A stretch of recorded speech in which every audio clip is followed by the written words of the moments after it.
You are live. Hi, welcome. My name is India Zoe Prema.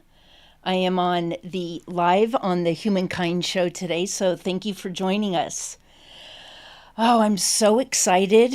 Um, I'm getting ready to release my book this week, and I'm going to talk a little bit about that in a minute. I just want to share with you a little bit this afternoon who I am, how I came to write a book, the work I do, and what the book is about. And this book is really about us. It's about the human condition and what we all experience at some point in our life. And for me, it came in the form of a big life crisis. And that started for me in 2008 when my life completely imploded. And I had 10 life crises in 10 months. And right prior to that, I was just kind of skipping along in life, really minding my own business. And I had a great career. I had been sober for 21 years at that time, 21 years in the Fellowship of Alcoholics Anonymous, deeply involved. I had been in a 17-year relationship, and everything in my life was flowing very beautifully. And then one day, it just was for every 30 days, starting in July of 2008, I had a life crisis. And I found myself by early 2009 having a nervous breakdown with 21 years of sobriety. I didn't understand what was transpiring for me at the time.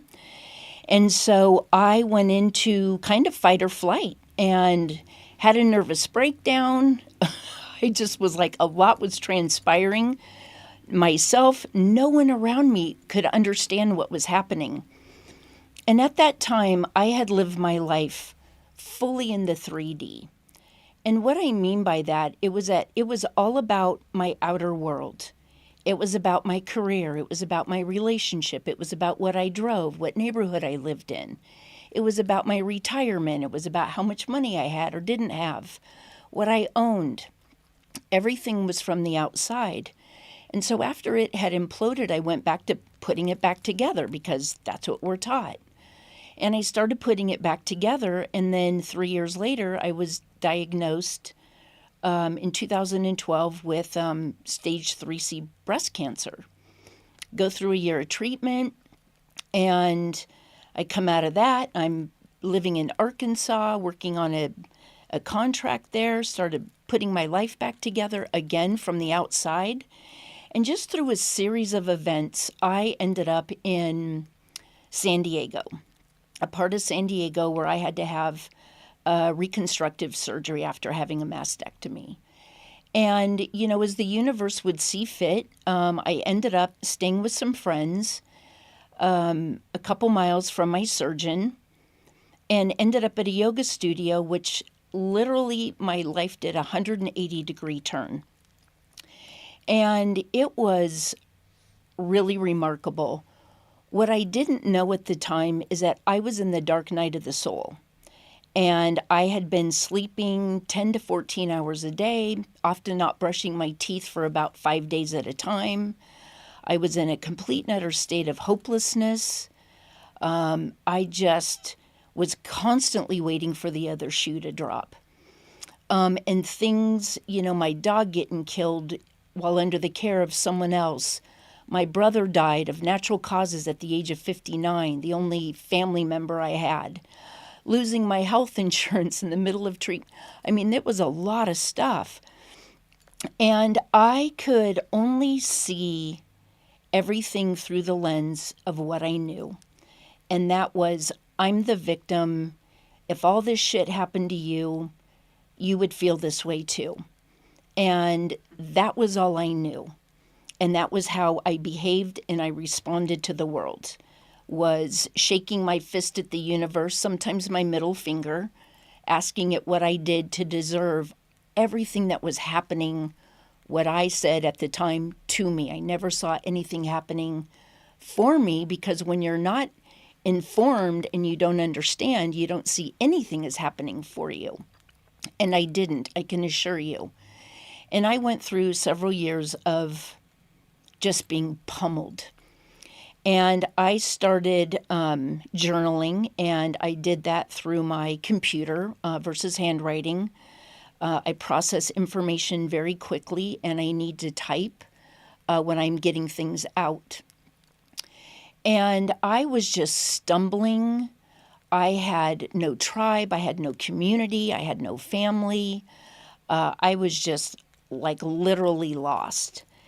And landing in that yoga studio in San Diego literally shifted my world. And that happened in 2006 2016. And by 2017, I had been working with a coach that I had met in that studio. And she was a coach that worked with energy and vibration. And that was something I didn't know anything about. I didn't know energy, frequency, and vibration and how it impacted my own life and my response to the world. And my only response at the time was anger. I literally could not express any other emotion. I didn't know how to be sad. I didn't know how to realize that my feelings were hurt. All I knew is anger, and it was mostly at institutions. And whether it was our medical system, the government, the hospital, it just didn't matter. I was just always pissed.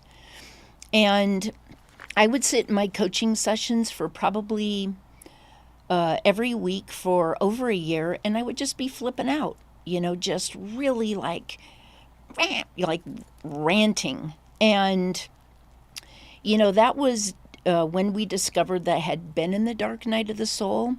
And so I got into some really deep work with my own coach. And I started to get to a place where I stopped resisting my own behavior. And I stopped participating in my self-inflicted wounds that I was creating for myself. And, I didn't really understand a lot of things when it came to trauma and wounds and conditions and beliefs and patterns. I would walk out of an AA meeting, and I'd be walking home with my partner at the time, and I'd be like, "Oh, she's so wounded." I mean, I was like really immature. I was quite the asshole, actually, and I had no compassion for other people and what they were going through because I had no relatability. And when everything in your life, in my life, was just in its perfect little place, I had no relatability to other people who were suffering or in pain or sad, or they just couldn't figure it out. I always just had this mentality of like, just get your shit together. And I just really didn't understand until I had my own really, really intense and profound experiences that I could find an ounce of compassion for anyone. And through my journey of almost 12 years, 5 of those I spent in the dark night of the soul. And this is what part of the talk is about today, is love and compassion. And I can tell you that even though I believed that I knew how to love, and I do, but I realized that I was loving from the head space, not the heart space, because it took me 5 years to drop into my heart. And that was with a coach and working with her regularly for many years. So I had to ask myself, then if I'm not living from my heart, then how can I say that I love you? That's got to be from the head space. And that was where I started to really understand, and I started dissecting the way that I was operating in the world. And then it became so multi-layered once I came into the self-awareness process. So one of the things that I would like to do right now is, before I go any further into how the book came about and what has transpired within this book, that has taken me 5 years in the last 3 years full-time writing this book, that I reduced it from a 500-page book to down to now about 190, but I turned it into a healing workbook. And this is a story, even though it's my story and my experiences, this is how we all feel. And when we don't know what we don't know, and therefore we stumble around and no one in our world understands what's happening, and when they haven't had experiences, they too are just looking at us and trying to tell us to get it together. And it's so multi-layered. So what I'd like to do right now is I'm going to show you my book cover, which is very exciting. And it is called Burning Down the House, Transforming Yourself into a Powerful New Life. And this is the cover. And there's a beautiful gentleman here in Sedona who was the photographer of this shoot. And Burning Down the House is about death and rebirth. It is about transforming ourselves through the fire that we go through. And, a lot of that is happening for many, many of us right now on the planet. And it all started with, going into lockdown and everything that has transpired, which has shifted the way that we've done things in life. And I think this book is coming out. It is a healing workbook. There are questions behind each chapter. So today I am going to read chapter 1 for you. And it's going to take us into a really painful place for me, but it was and is the beginning of everything was built upon this first chapter of my life. And I would love to share this with you. The chapter is titled Death for One, Rebirth for Another. It was a balmy night, oh so long ago. I had gone out for a drink after work that evening, as I usually did, lying to myself. Just one drink and I'll be home early. I had to work the next day. I'd saved my worst behavior for the wild weekend to come.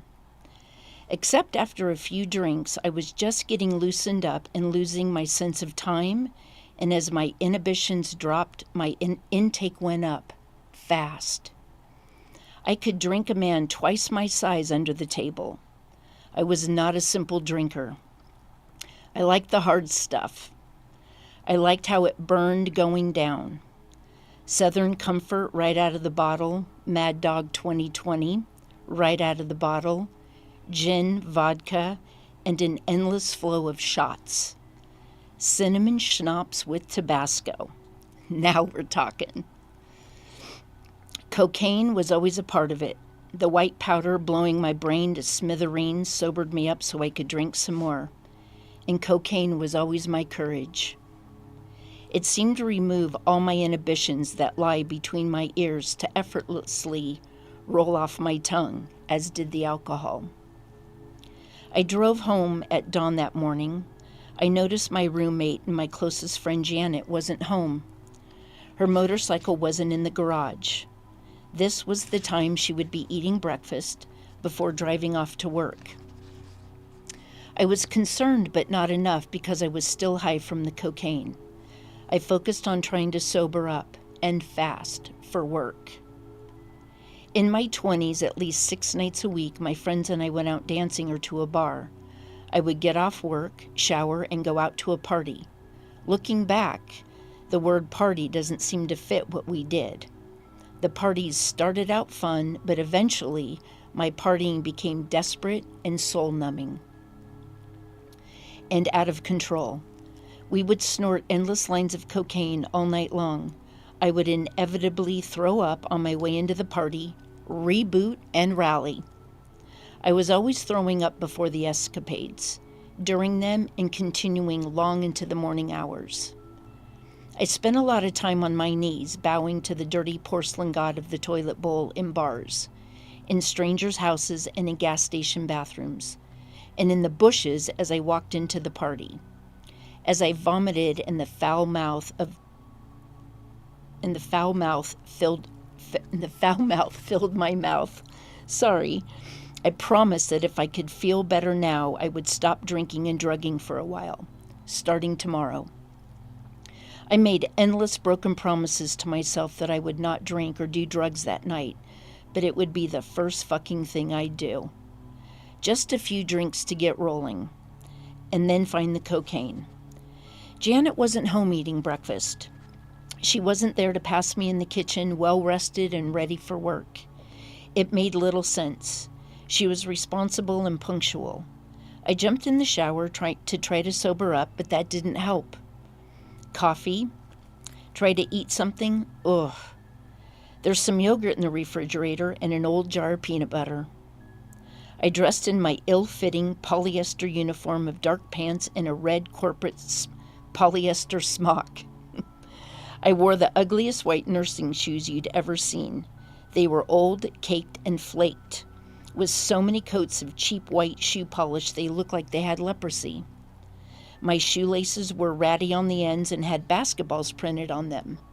Why would I want new shoes when these fit perfectly fine and I was rebellious? I could afford them, but I would rather spend my money on drugs and booze. Standing for hours at the register as a grocery checker when you're hungover is not a good feeling. I know because I've done it a lot. Nauseated, spinning, leaning on the counter for support, trying to look normal, smelling the booze sweating off my pores and hoping people around me didn't notice, feeling the cocaine high turn into a cocaine crash. Of the 10 cashiers, I ranked number 1. I checked out more customers per hour with the highest cart value and the least errors. By company standards, I was a high producer, so my boss left me alone most days. If he could tell I was hungover or zooming on black beauties, speed, a lot of the time he didn't let on. Or perhaps he didn't drink or do drugs and couldn't spot the signs. He was a nice guy. I was a fucking mess. Very responsible, but a fucking mess nonetheless. That morning at home, I had tried all my sobering up tricks, but I would still be late. I practiced lies, looking for ones that would be vaguely believable as my newest excuse. As I grabbed my keys, the landline rang. Janet's boss was looking for her. She wasn't at work on time. He didn't want to panic, but he knew she rode a motorcycle. I made several calls to friends, but Janet was missing. She never went missing. I panicked. Now I had a legitimate excuse for being late. My friend was missing. Should I call the police? Should I call the hospitals or other friends? Just then, the call came from Janet's father. She had been in a terrible accident, hit by a van on her motorcycle. While I was out partying, a girl who was like a sister to me had ventured out on her motorcycle well after midnight searching for me and was now fighting for her life. I rushed to the hospital and found her in intensive care. Janet was paralyzed from the waist down. Her face was almost unrecognizable, black and blue and swollen.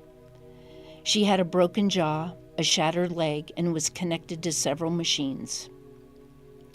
Her organs had been severely damaged. 3 surgeries hadn't stopped the internal bleeding. She was conscious but couldn't speak. She couldn't hold my hand, but when I placed her hand in mine, she moved her fingers in my palm in little scratching motion. She was communicating. What was she trying to tell me? Something in the energy between us let me know that she thought everything would be okay, no matter her fate. But the shame, the guilt, and the sorrow I felt were so deep. My tears couldn't touch the level of pain I was in. I couldn't really explain what was transpiring between us. It was as if we were communicating in another place and time altogether. It was angelic. I was partying at someone's house while she searched the bars where I was a regular. Janet had been concerned about my whereabouts and ridden her motorcycle 30 miles north, trying to find me. As I sat at her bedside, Janet's fingers moving inside my palm, I knew she would not make it.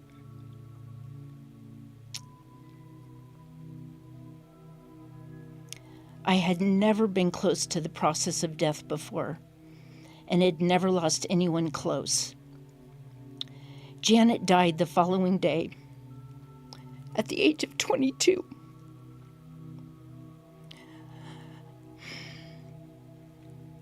I had made it mean that her body had been destroyed and her life lost because of me. Janet was sweet, kind, and she lit up a room. Excuse me.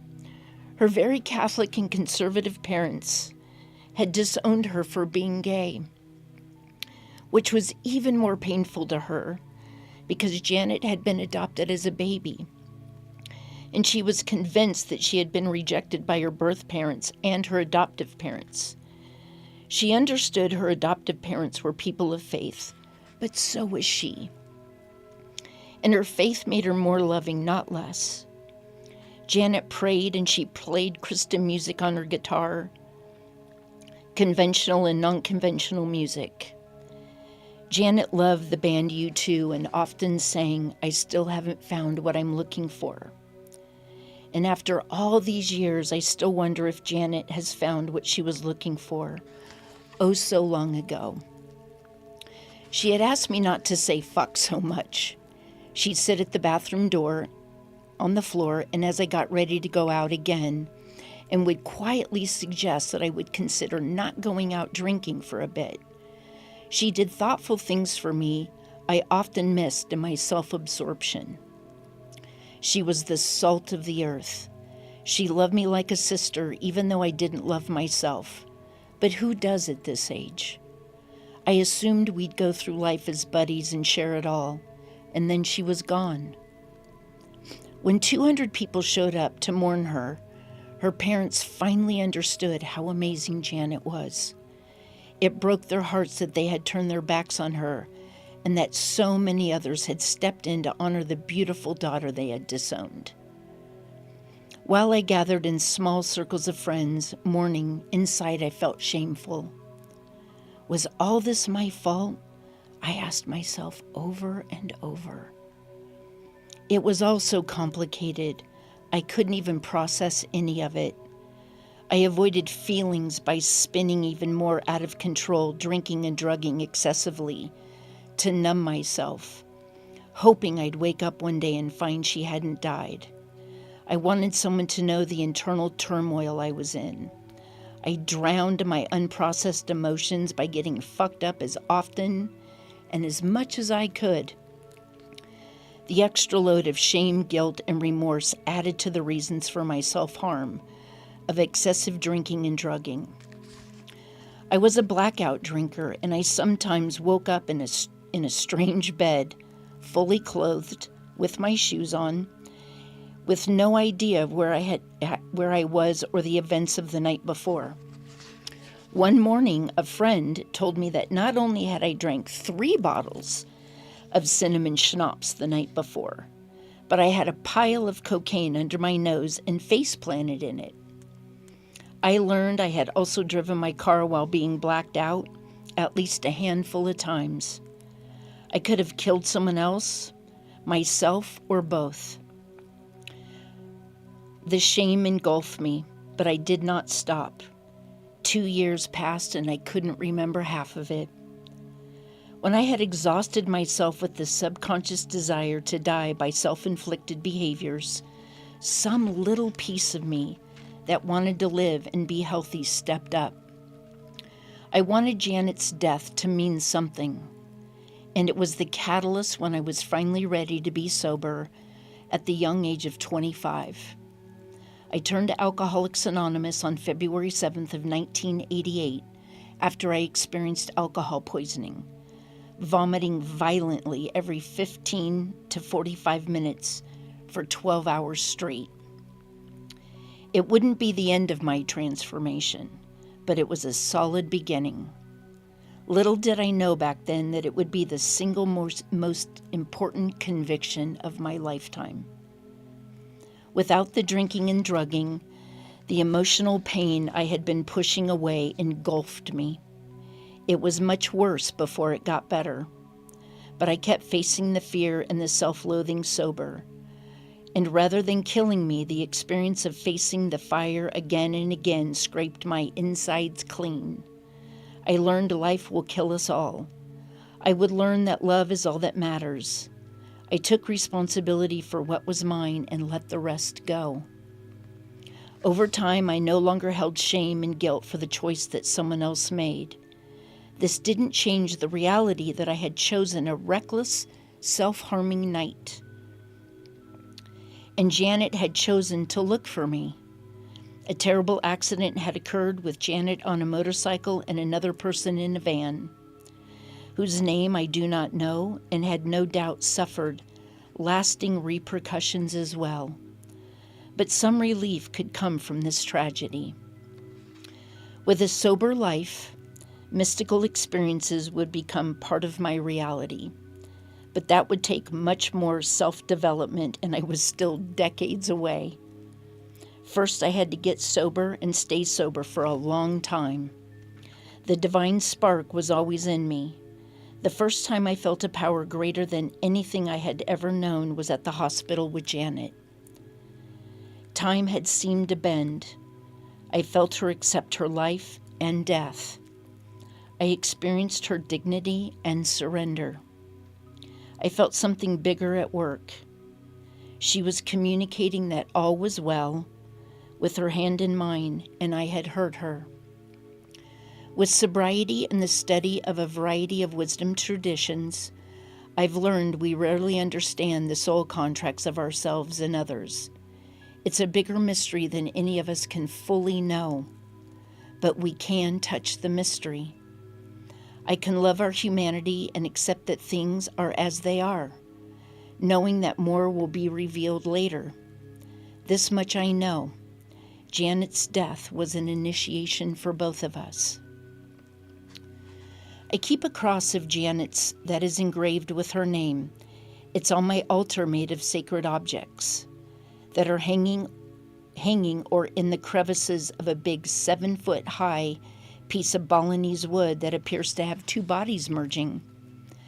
These talismans help me remember what it is to turn tragedy into transformation, death to life.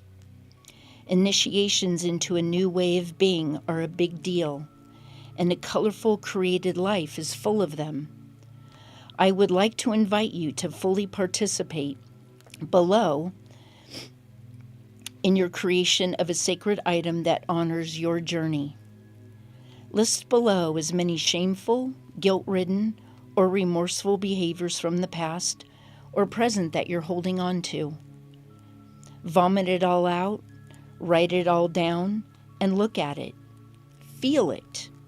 Embrace it. All of it. Cry, yell, beat on the sofa, swing the pillow, feel it, and just let it the fuck out.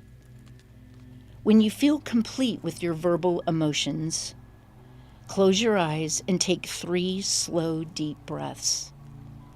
In through the nose and out through the mouth. Next, get it all down here on paper. This is for you.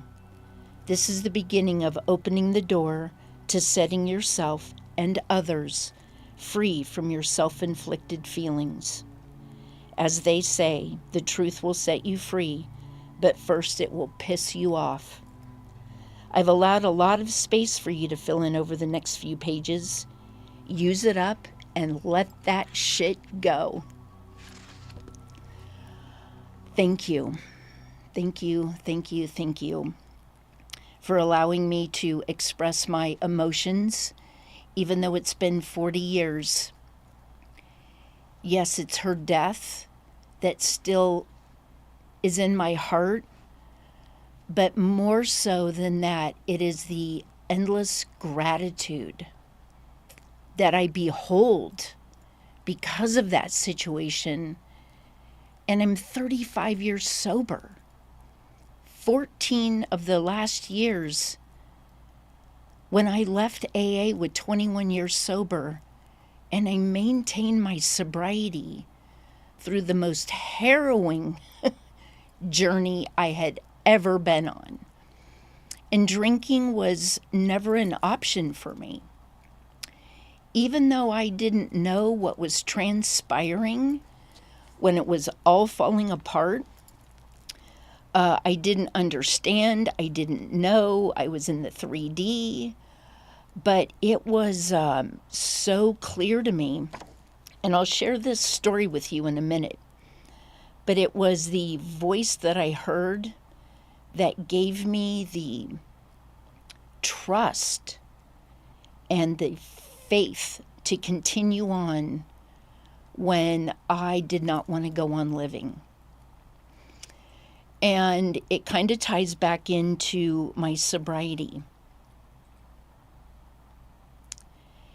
And I was in the middle of it. I was in the middle of everything falling apart. I think at this point I had had about 9 life crises. My partner came to me at 17 years and said she had just broken her neck.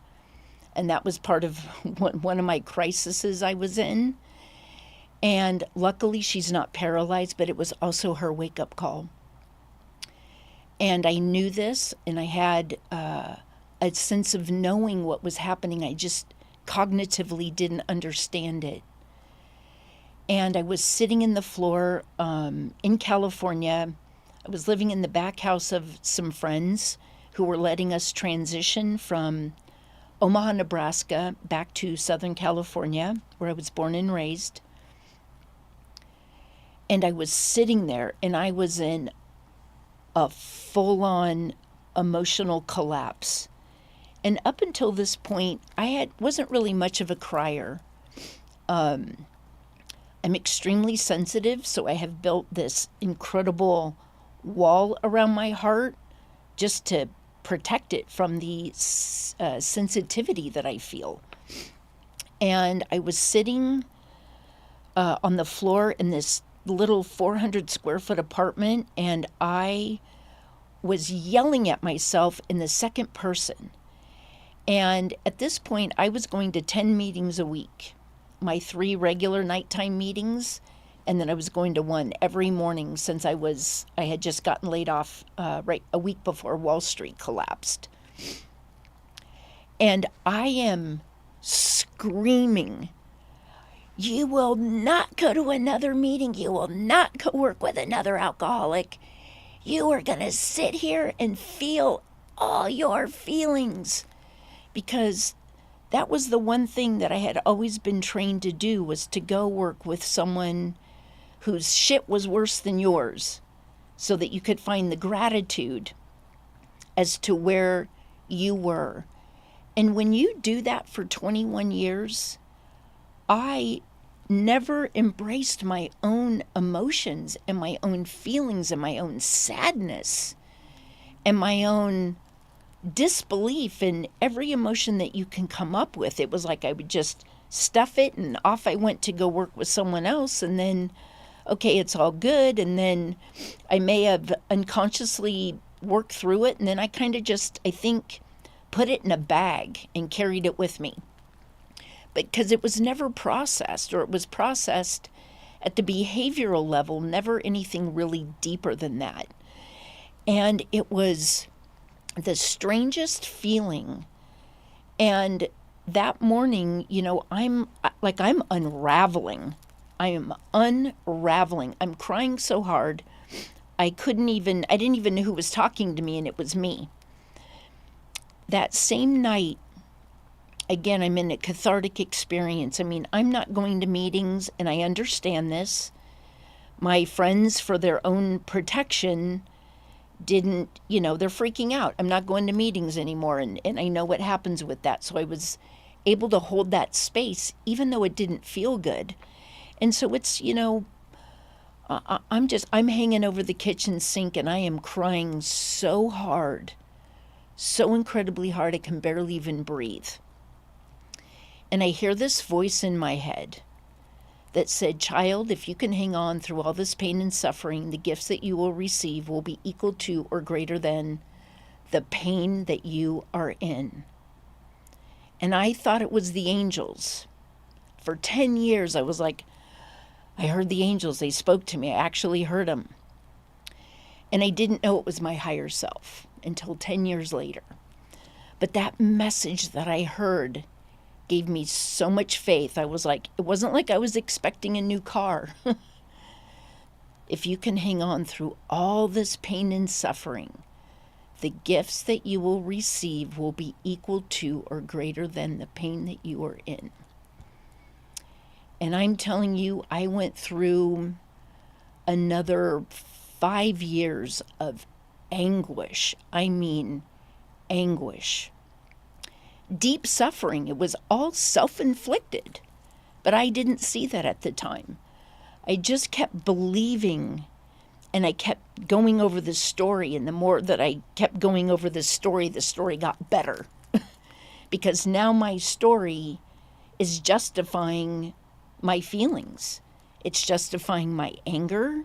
It's justifying my sadness. It's justifying my lack of responsibility to anything because I couldn't see that. I didn't know what I didn't know. And it was a pummeling that for many, many years I said I would never have wished my path on my worst enemy if I had one. And that shifted for me back in 2020 when many things started shifting for me. And in that yoga studio, I met a shaman. And I started working with plant medicine 10 years after I left the program of Alcoholics Anonymous. And I started working in that journey towards my own sovereignty, letting go of attachments to people, places, and things, understanding the difference between a connection to someone and an attachment to them. My emotional immaturity took me down more times than I care to even want to go back to. And I can tell you through many situations the incredible things that I have learned. And what I would like to do right now is that I have a beautiful friend sitting over here. Her name is Nicole, and she has been helping me with my book launch. She has been a beautiful cheerleader for me in my message and the book, because even though this is my story, this is all of our experiences. And this is, for me, this book is about us. It's not about me. It's about us and how we maneuver our way through so much in life. And I believe Nicole has a couple questions. I don't know what they are, which is even better.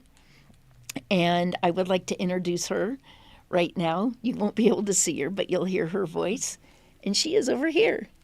Hello. Thanks for having me with you. Yes, India, I've been on this journey with you, witnessing your process. I've had the chance to sit with you and do some what we call shadow work, or what you call shadow play. And so I would love for you to maybe share a little bit. A lot of what you've said today is the story of you discovering your self-awareness. And I think so many people in the world right now are in the dark night of the soul. Maybe even we're in a collective dark night of the soul. So how would you advise people to start to understand and become aware of their shadow, and how to maybe work with it or play with it a little bit more to get to a place like where you are now? Yes, thank you. That's a great question. The thing that I have learned, because this was not a path I set out on, like I wasn't like, oh, I'm going to leave my 22-year career and start this new adventure and start all over, and what am I doing, and be an author and work in the healing world and work with the shadow. What I really started to understand through the depths of the work that I have done, and the literally walking into the gates of hell, and everyone has their own gates of hell.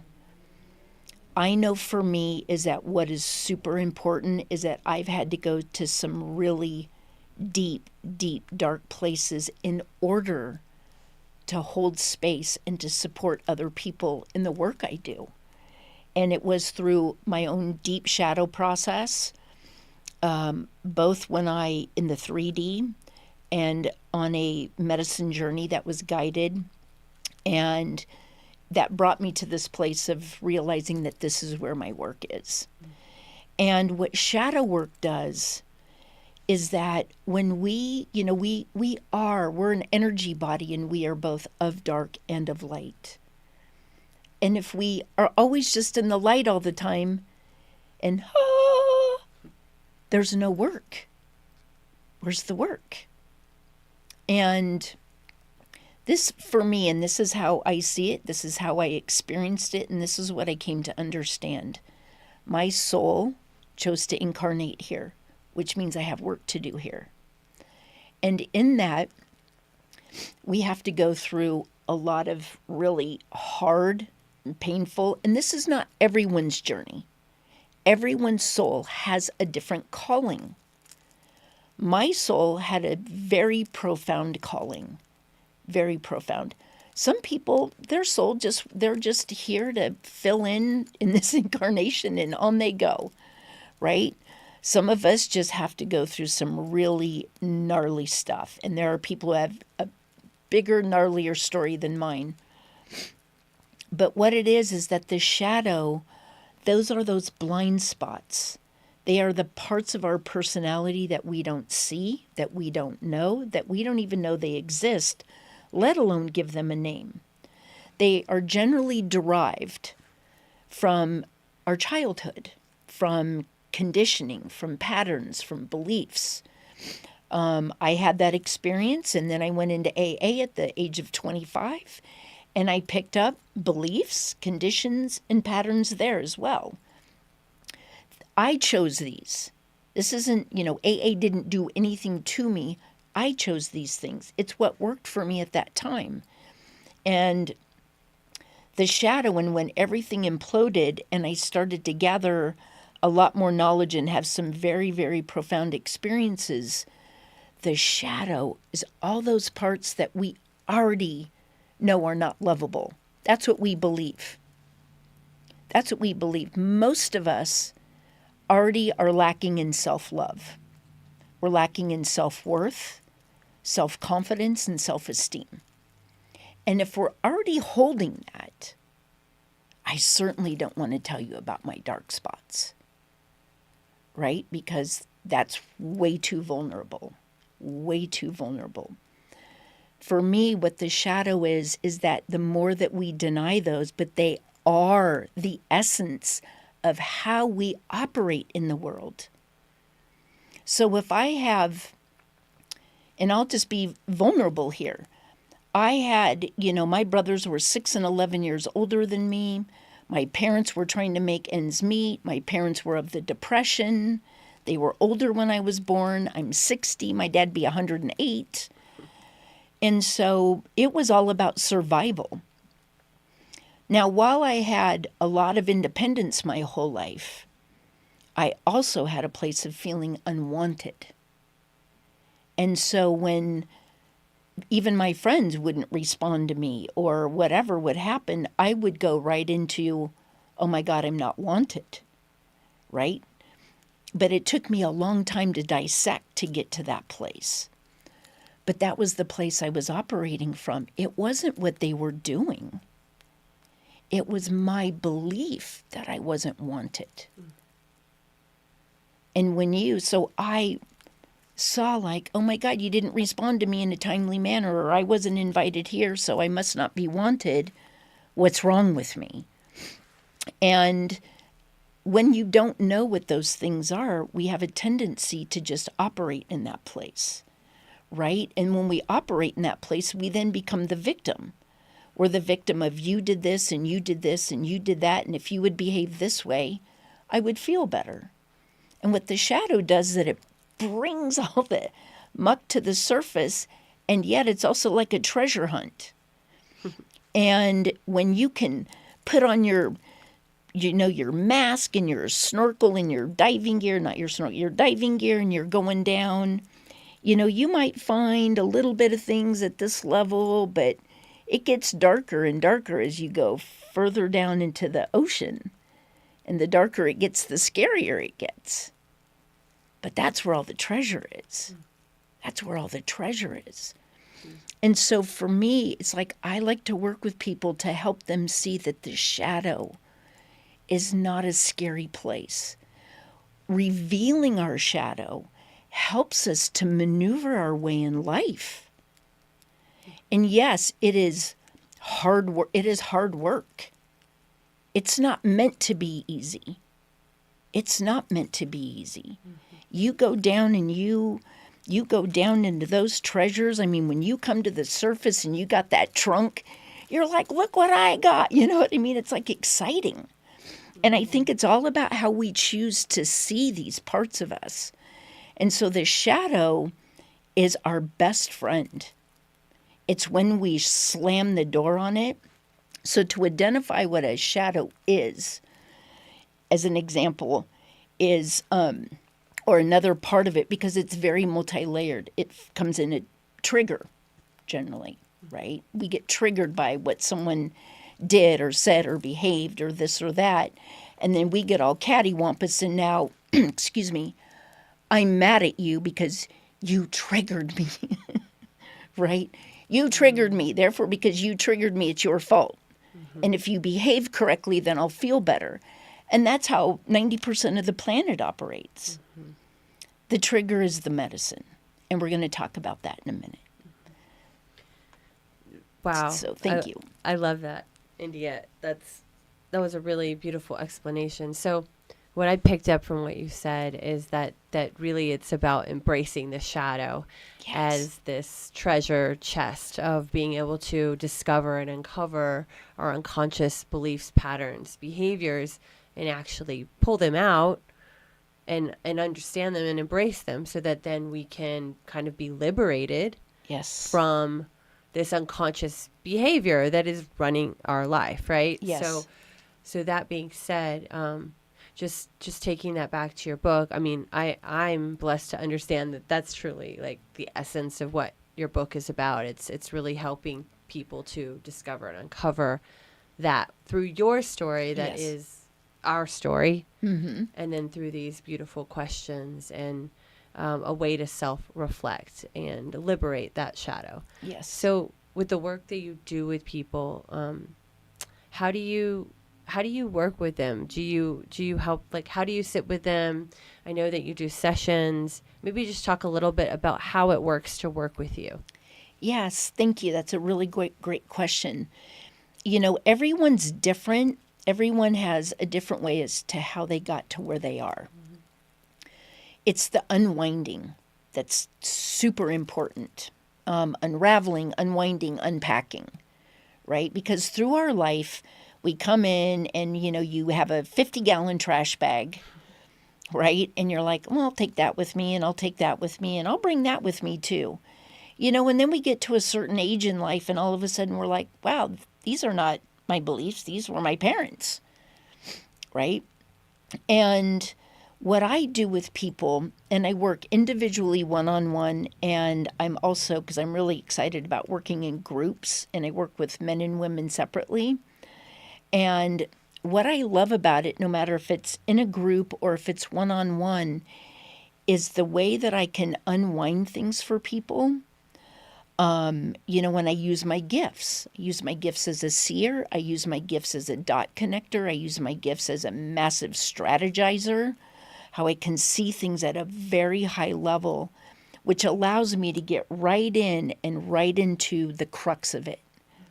So I don't spend months, you know, waiting. It's just like, okay, we're here. And, you know, I work very gently with people, but I like to bring them into, and I'm going to give a beautiful example of what transpired yesterday. I had a gentleman call me. I gave him a 15 to 20 minute, which turned into much longer, of a free consult because he wanted to work with me.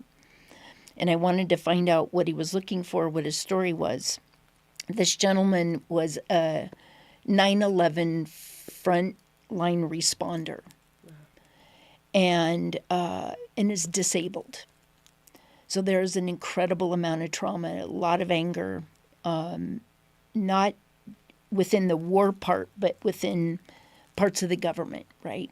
There were a couple times where in our conversation he would just lose it, right? And it was the same way that I would lose it on those same institutions when I sat with my coach. And, I let him go, and I wanted him to feel safe, and I wanted him to feel heard, because it's very real. It's very real. And then I asked him a couple questions.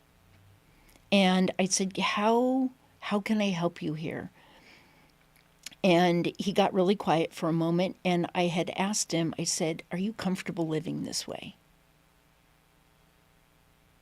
And he was like, no, that's why I reached out to you.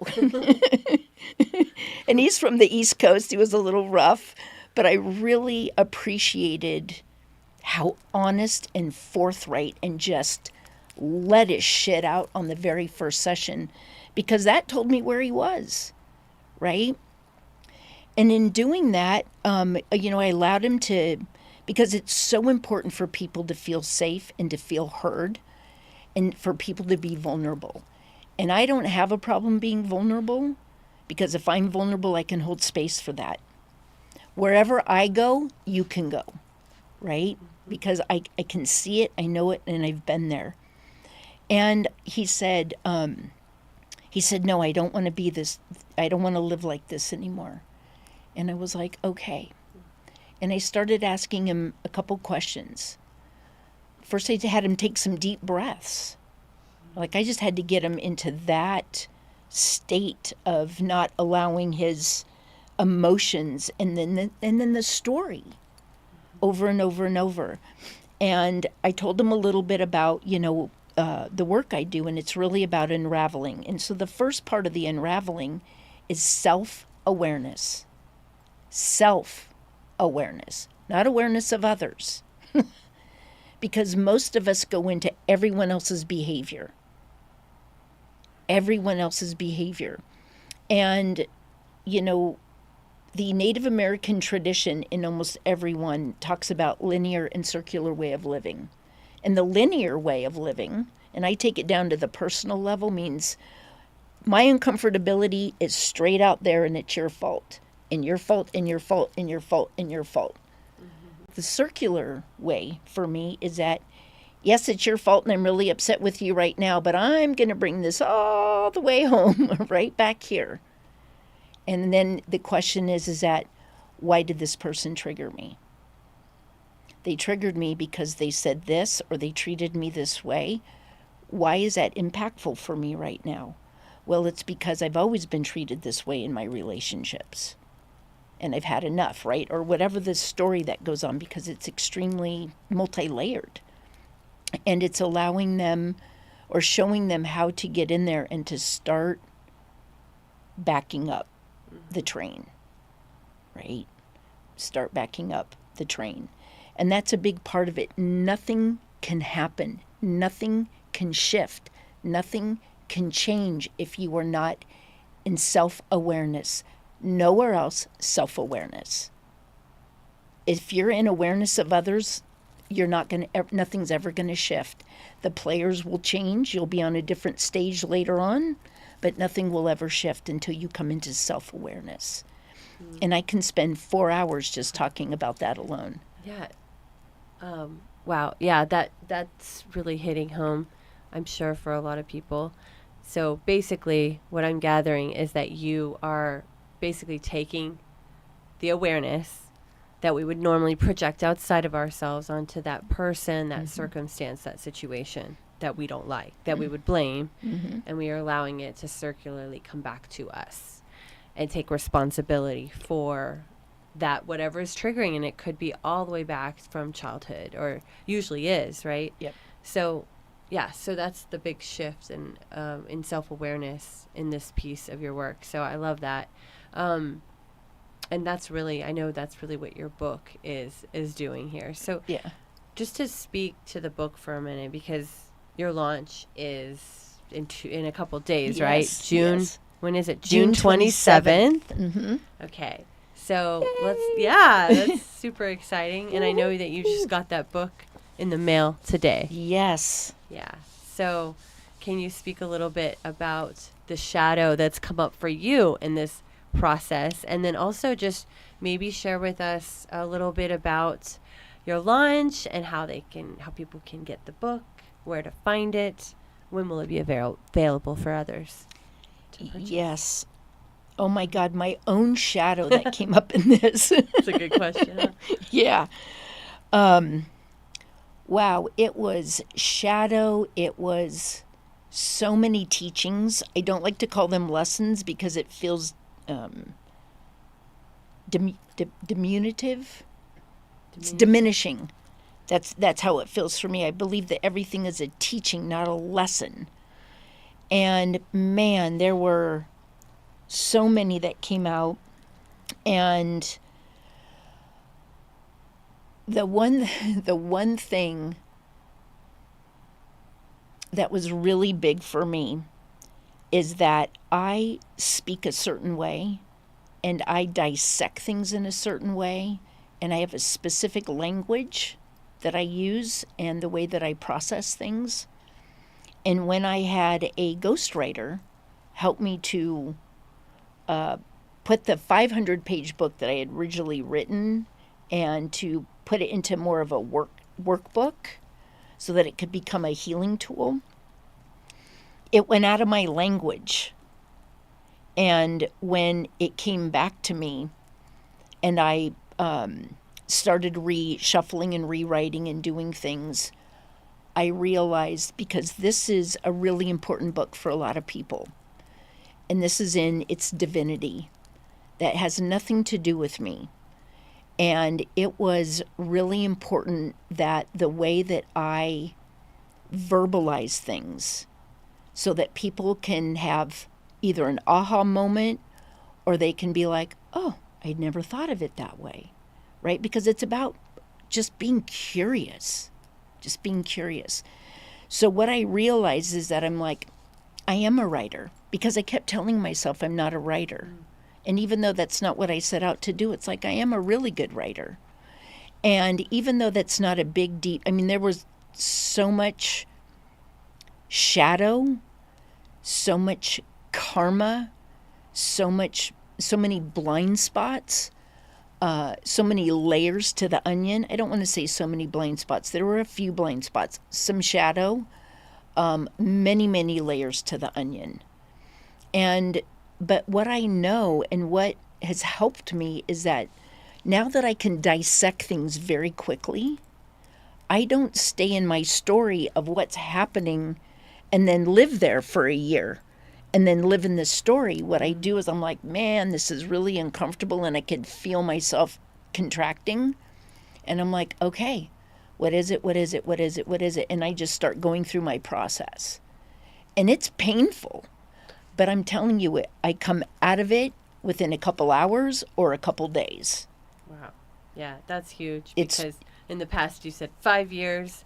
Yeah. The dark night of the soul. Yep. So now the tools are working. And yep, because that's the whole thing, is just that when we start having more and more self-awareness, then what happens is that our span of sitting in our story and our anger and our resentment, that it generally has been our whole life, like at this path.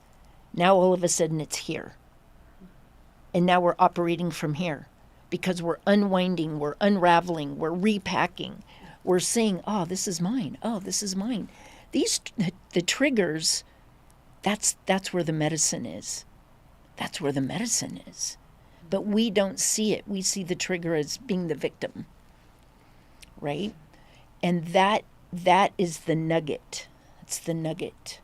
And once we have such self-awareness and our ability to put ourselves into the observer of our own life and our own choices, our own behaviors, the freer we become. I mean, yeah, I was just going to say that sounds like the purpose, the win, if you will, or the gold of doing this work that seems scary to many. Right. Because it's the liberation and the freedom to be able to alchemize issues and challenges quickly in your life, right? And that's really what your book, The Healing Tool, is for. Yes, it very much so. And yes, and thank you for that. You know, it's not all, shadow work isn't just about, oh, now there's work to do and life is going to be hard and difficult. Yes, it is. but it's also about what transpires for us. When we do that work, we don't live in that state. We also, when we go into surrender, we also start to move into higher frequencies when we start to surrender to the process that we were in. Mm-hmm. And when we grow and we evolve in that consciousness, that's really what it means when they say that the veil of reality is thinning. Because this is the beauty. This is the beauty of doing the shadow work, is that the complete opposite of that is the joy, the awareness of what's really going on around us. We find things to be more magical, more mystical. I have had more experiences in the last year alone than I probably had in 40 years, and I had a pretty adventurous life. But this is what the density, the consciousness, the more that we're angry and resentful, that's the lower the density in those frequencies we are. Mm-hmm. And the more we start to free ourselves, the lighter we become. So now we're moving out of the darkness and into the light, because we become lighter. Our energy body becomes lighter. Mm-hmm. And we start operating with more love and compassion in the world. When I started to have things that I could relate to when my life fell apart, that I'll use that term, is that it gave me something to relate to. Oh. And when I started realizing the trials and tribulations that people experience on the planet, a place that I couldn't relate to in the past, that was where I found compassion and live in my heart, when I spent my entire life living in my head.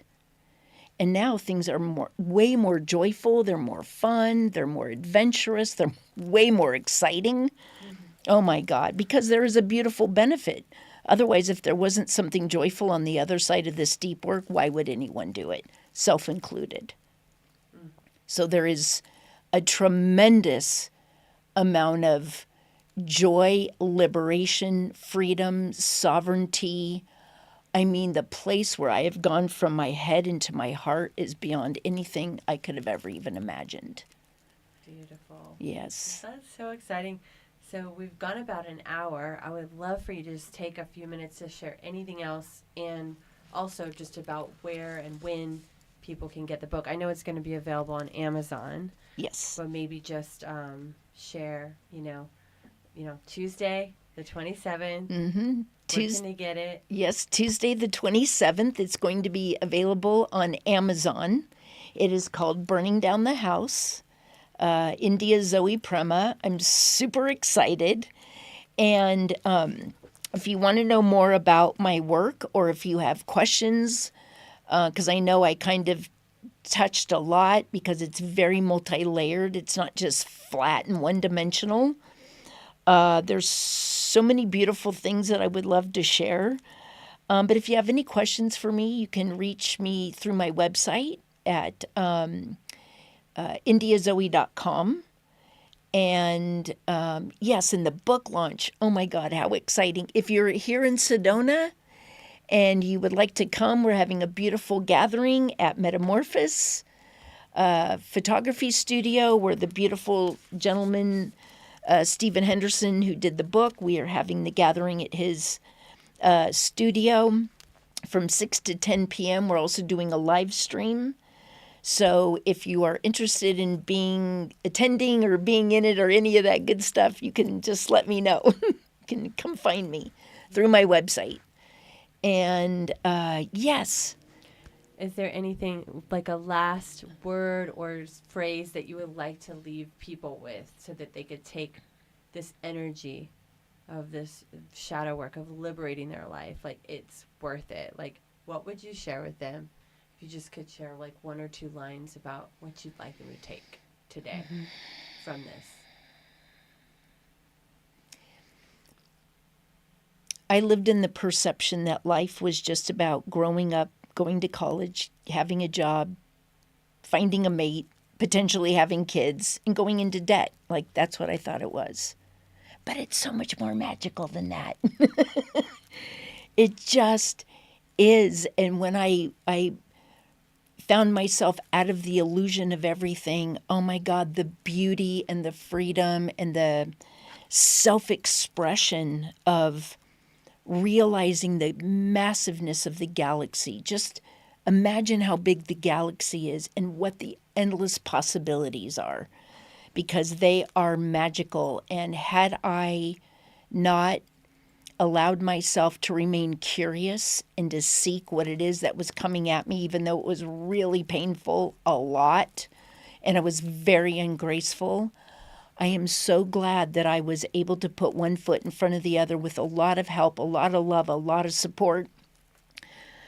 The endless beauty and the fun that you can have is just beyond anything. And if you want to know what that feels like, I would just love to invite you to just be curious about what all the mystery of life is. The only way out is in. So I'll leave it with that today. Thank you. Thank you. Burning down the house. Transforming yourself into a powerful new life. Thank you.